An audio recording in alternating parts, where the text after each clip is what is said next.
Good afternoon. My name is Andrew Schroeder Jr., and I am here to present my recommendation for the best capacitor to use within Raytheon's new railgun design.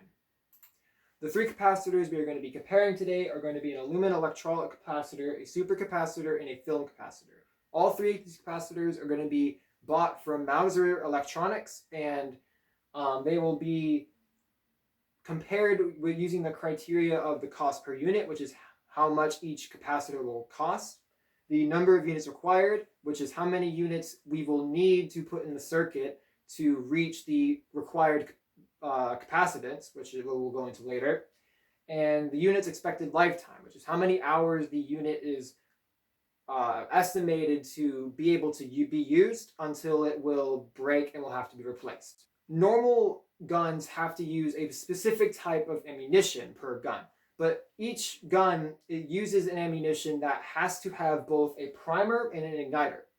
So these things use black powder, and it pretty much creates an explosion behind a metal projectile to launch it. And manufacturing all that into a casing takes time and takes money. And as the years go on, that amount of money it costs to create that kind of ammunition is steadily going up.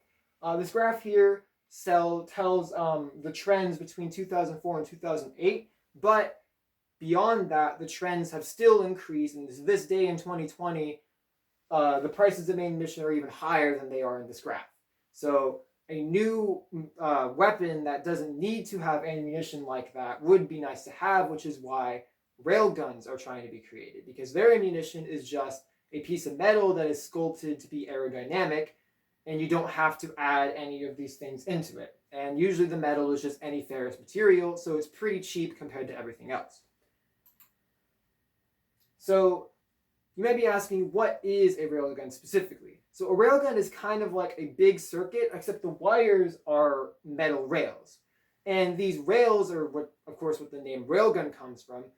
You put a bunch of current into these rails, which creates a magnetic field around those rails. And if you orient it correctly, you can also create a magnetic force going between the rails. So you would put the projectile right here, and the force of it would push it out. The reason why we're looking at capacitors for this design is because the capacitors are the components of a railgun that create that current, because you charge them up using a specific voltage, and they can discharge all of their current all at once at a flip of a switch. So the requirements for this recommendation are our budget. We don't really have a specific budget, because any amount of money would be good to use at least to create a railgun. So yes, a lesser cost is nice, but since it's experimental, the amount of money is there and the funds are there. So the capacitors, we are allowed to have as many as we can to reach the specific amount of capacitance that we need, which we will go into later. And they need to be voltage rated to survive in the amount of voltage we're going to put over them. So we don't want them to explode because we put 1,000,000 volts and it's only rated for 200.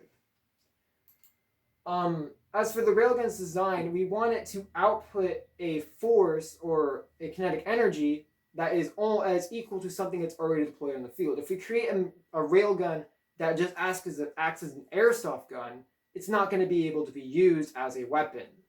So the weapon we're going to compare it to is going to be an M19 howitzer. So we want our railgun to also match that. So if we look at the Navy's railgun design, or at least their last one they did, they created a projectile that weighed about 10 kilograms. So that's what we're going to use for our railgun design. So if you use the howitzer's output kinetic energy and that weight, we will get a muzzle velocity of 709 meters per second. And this is what we need our capacitor to discharge enough current to create a high enough magnetic field, to create a high enough magnetic force to shoot the projectile at that speed when it reaches the end of the barrel. So for the railgun itself, some of the dimensions of it, the rails are going to be 9 meters long, and they're also going to have a radius of 0.5 meter. And the projectile itself will sit 3 meters deep into the railgun, so it will accelerate over those 3 meters once we put the power on. The charging circuit that we're going to use to charge our bank of capacitors is going to have an initial voltage of a little over 200 volts, and it will have a resistor in it that is 200 microohms, and that is so we can record some other data later in the report. And based on this, we need our capacitors to discharge a little over 1 million amps to accelerate this projectile up to the specific speed we want. So you're thinking, why are we using multiple capacitors? Well, when you put capacitors in parallel, the capacitance of each one will increase based off the other ones. You just add them all together. So this capacitor right here is actually a bank of capacitors that will be hooked up to the railgun, and the bank is going to have one type. So it's either going to be all aluminum electrolyte, all supercapacitors, or all film capacitors, and that's what we're comparing in this report. We're not necessarily comparing the rest of it. This is our comparison. So our first option is the aluminum electrolyte capacitor. And the only difference between each of these capacitors is pretty much how they're created and how they're made. But that's over the scope of this report. So here's just a couple of specifications. So its voltage rating is going to be under, at least all of them are. So this is going to be good. And the capacitance of each one is going to be 0.16 farads. So for the second one, we have a supercapacitor. It's similar in the voltage rating, but its capacitance per unit is 6.3 farads, which means we would need less of them to reach our total capacitance than we did of the aluminum electrolyte one. And our third one is the film capacitor, which has a voltage rating of 800 volts, but it doesn't really matter. It doesn't make much of a difference for the comparison. But it has 0.003 farads for its individual capacity. So our first comparison is going to be the number of units. This takes a little bit of math to do, which I have posted here. I can go into more detail after presentation, but it's not really necessary here. But pretty much we take our known voltage and our known current that we want, and we can find the total capacitance we need to create this, which is 5,000 farads. That means we need each of our banks of capacitors to equal 5,000 farads. So if you see here, we would need 31,000 aluminum electrolyte capacitors, 791 supercapacitors, and 16,666,667 film capacitors, which is a lot of capacitors. Trust me. So our other two comparisons are the cost per unit. So option one, which is the aluminum electrolyte capacitor, is only $49 per unit. Option two is $2,000 per unit, which is a supercapacitor, which is the most expensive out of them. And option three is the film capacitor, which is $387 per unit. So the lifetime rating, the aluminum electrolyte capacitor is rated for 2,000 hours of use, 20,000 hours of use. The supercapacitor is 1,500 hours of use, and the film capacitor is 50,000 hours of use. So if you've seen this table is all of the things I just went over, just all nice and neat. You can look at it for a second, but I've already went over it, so let's move on.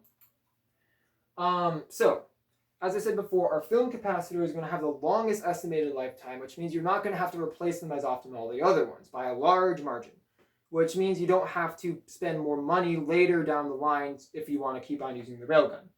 So our supercapacitors require the least amount of units because they have the most individual capacitance at 6.7 farads. And that's going to be good because you don't have to spend as much money to get all of them. So the aluminum electrolyte capacitors are the least expensive per unit, and that's just because they're $49. They're cheaper to make individually, but you're going to need so many of them. So if you want to look at it, you have to have this many capacitors and at each unit at this price. So the price per unit isn't necessarily what we want to look at. We want to look at both of the criteria put together, which is multiplied together. So from this, you can see that the film capacitors are way, way more expensive than the other ones at $646 million, which is not something we want to do. The other two are pretty similar in themselves at 1,900,000 and 1,500,000 for those capacitors, the electrolyte and the supercapacitors. So because of this, so the film capacitors have the longest lifetime, but they're way too expensive for what we want and what price range we're looking at. The total cost of the aluminum electrolyte and the supercapacitors are pretty much equal, so we're going to make that as a tie. So both of them are going to be pretty good on the cost side of it. However, the supercapacitors are really delicate, and they can only last for 1,500 hours as compared to the aluminum electrolyte capacitors, which can last for 20,000 hours. So you would have to replace the supercapacitors very, very, very often. And yes, they're also a little more expensive than the aluminum electrolytic. So that's not going to work.